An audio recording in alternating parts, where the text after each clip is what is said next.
¿Alguna vez te has preguntado cómo es la realidad? No las leyes que la rigen ni cómo se comporta, sino cómo es realmente la estructura que sostiene todo lo que existe. Esa fue la pregunta que me hice una noche cualquiera, y lo que ocurrió después todavía me cuesta explicarlo. Pero no estoy aquí para convencerte de nada, estoy aquí para contarte una historia. Hola a todos, de nuevo los saluda Ricardo, como siempre les digo, espero se encuentren muy bien. Desde niño me gustaron las matemáticas, y no es como que haya sido muy brillante para ellas, sin embargo sí fue lo que más se me dio, tanto que a nivel académico yo soy economista y de profesión soy financiero. Básicamente he visto el mundo siempre en términos de números, ecuaciones, fórmulas.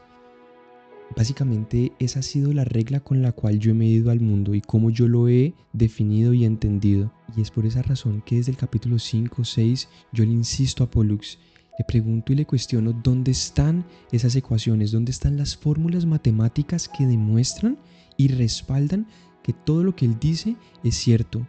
Y él lo hace, pero como siempre lo hace a su forma. Pero no fue sino hasta entonces cuando me dio lo que yo pedía que entendí que quizá el universo no debe entenderse o explicarse únicamente a través de la lógica o de las matemáticas. Y a partir de este capítulo comenzaremos a ver que la forma en que Pollux nos va a ir narrando su historia va a comenzar a cambiar de a pocos.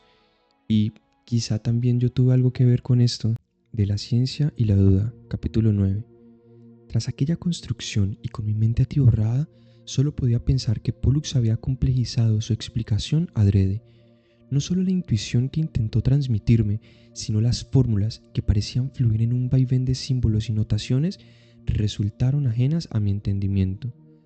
Con el sueño fruncido, no por rabia sino por frustración, continué diciéndole: necesito poder comprender el logópides, el mundo que me has planteado, necesito poder verlo de alguna forma, saber cómo todo esto que me has dicho puede ser o explicar o incluso conformar nuestro universo, el mismo universo que yo experimento en este instante. De verdad, la realidad no puede ser así de compleja. Ya me demostraste que tienes una gran habilidad para dibujar. ¿Podrías tratar de dibujar el logópides para mí, por favor? No te adelantes, Ricardo. Tú me pediste, debido a tu incredulidad, una explicación mucho más teórica y matemática de lo que yo te estaba narrando. Siempre traté de explicarte el logópides de la forma más intuitiva posible, pero tú persististe, insististe en matematizarlo, aun a sabiendas que el universo que experimentamos es completamente más trascendente que cualquier ecuación. La intuición es y hace parte de la conciencia humana, no la subestimes. Es en verdad un fenómeno muy singular. En ese momento sentí una punzada de frustración. Fue la estocada que reconfirmó mis sospechas.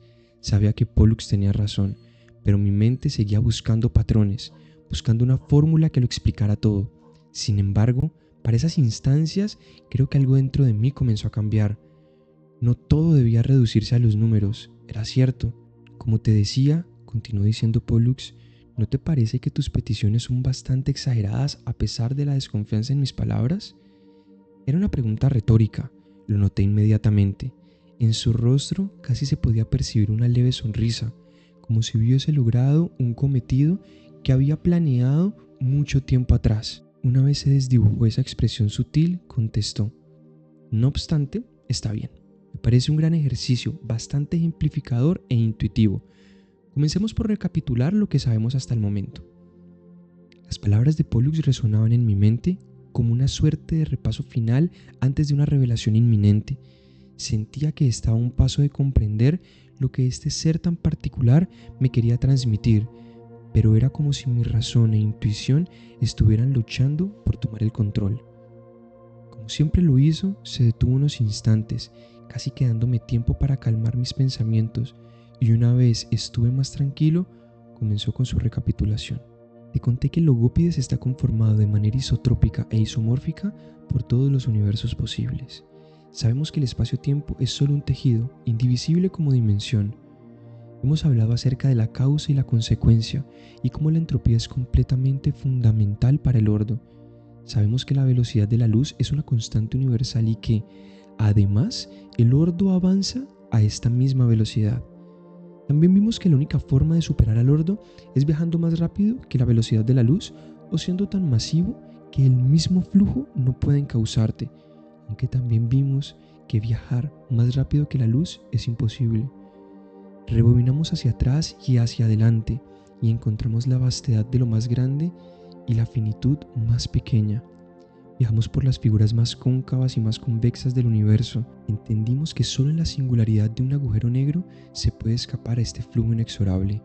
Desvelamos que solo cuando no se es contenido, tanto el espacio como el tiempo pierden todo su sentido. Todas las posibilidades, todos los posibles universos existen, son, y se puede simplemente navegar entre ellos, como quien ha escapado a las corrientes marinas. También intuimos que el universo era plano, además de definir conceptos de especificidad y en función de las variables que la explicaban. Introdujimos en el mundo cuántico el concepto de fuerza gravitacional o deformación del tejido del espacio y tiempo.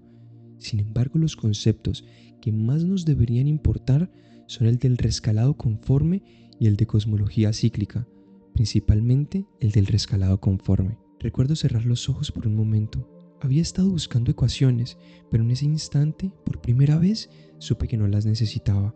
Era un sentimiento extraño, como si algo que siempre había considerado esencial estuviera dejando de serlo. Cuando los abrí, mi voz fue más serena, y de ahí en adelante fue menos desafiante. Entonces, si las matemáticas no pueden capturarlo del todo, enséñamelo. ¿Sería posible que lo dibujaras? Pollux volvió a esbozar una sonrisa tenue, como si dejara escapar un pensamiento. Ricardo al fin estaba listo. Con esto dicho, quiero que recuerdes los esquemas de ramificaciones que te mostré anteriormente. Como bien sabes, cada línea universal posible existe en el Logópides. Imagina que, desde un punto de origen, un árbol comienza a expandirse en una dirección. Sus ramas se dividen en 2, luego en 4, luego en 8 y así sucesivamente. Coincidirás conmigo en que la forma resultante es similar a la de un árbol, ¿verdad? Ahora amplía esta imagen en tu mente. Supongamos que los universos no emergen en una única dirección, sino en múltiples.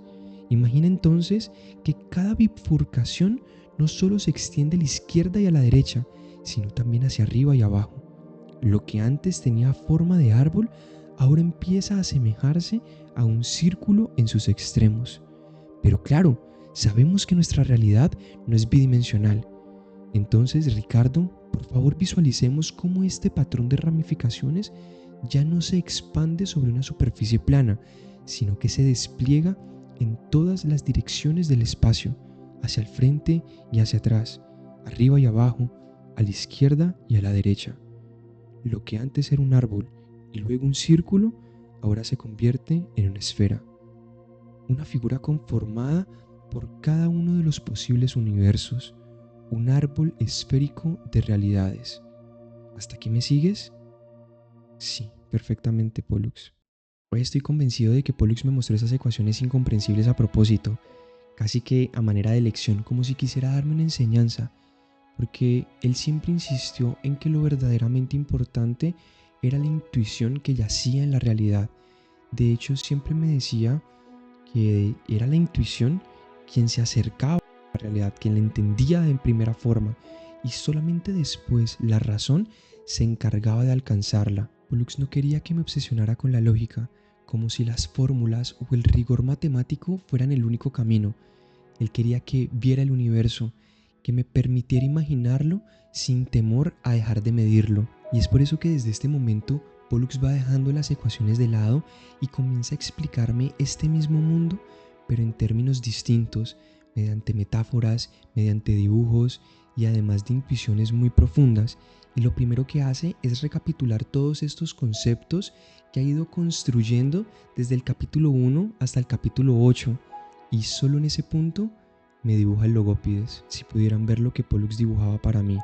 Como siempre les digo, yo trato de hacer mi mayor esfuerzo cuando ilustro y se los comparto durante las lecturas, pero es que los bosquejos, los trazos, todo lo que Pollux hacía, de verdad que parecía fuera de este mundo. Y de estos dibujos emergía una especie de árbol donde cada línea representa un universo entero, desde su principio hasta su fin, una especie de ramificación infinita de líneas universales donde lo que distingue uno de otro no es su origen, sino sus consecuencias, porque todos comparten una misma causa, de hecho, comparten un origen común, de la misma manera en que en un árbol, donde hasta la más fina de las ramas proviene de un tallo, y cada uno de esos tallos desde un origen único, desde su tronco.